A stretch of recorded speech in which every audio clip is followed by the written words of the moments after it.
If Greece leaves the Eurozone, it's going to create a pretty big mess, but not necessarily that big, according to Professor Geoffrey Wood of Cass Business School. Professor Wood is with me now.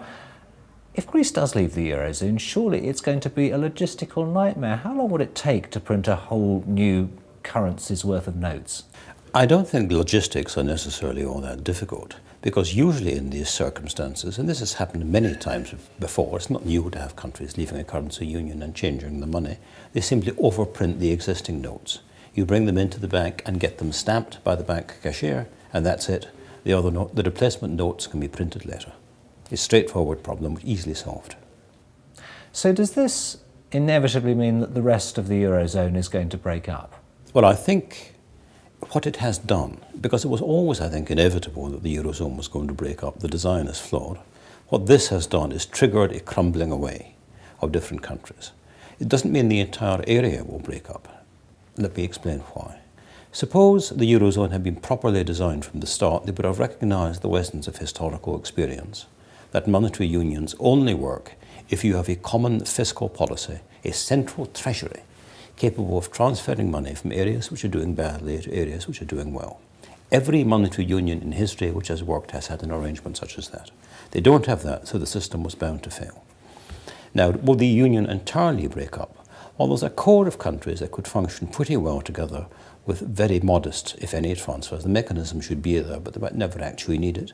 This would be the northern part, comprising Germany, or Austria, which is essentially an annex of Germany, of course, Luxembourg, then the Nordic countries and the accession countries who have highly flexible labour markets. They could stick together if they so wished.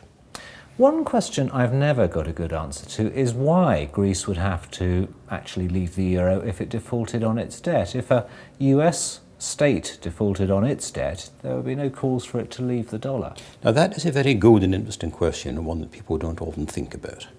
There are two parts to answering it. First, let's compare Greece and California. California's budget is not in good shape. But if the Californian state government defaulted, this would not impoverish most of the citizens of California. If the Greek government defaulted, it would immediately impoverish, or make even more impoverished, one should say, the citizens of Greece. Secondly, and a much more important point, the US now has a nationwide banking system. This means that even if the Californian government defaulted, any banks that got into difficulties could receive assistance if they needed cash from the Federal Reserve.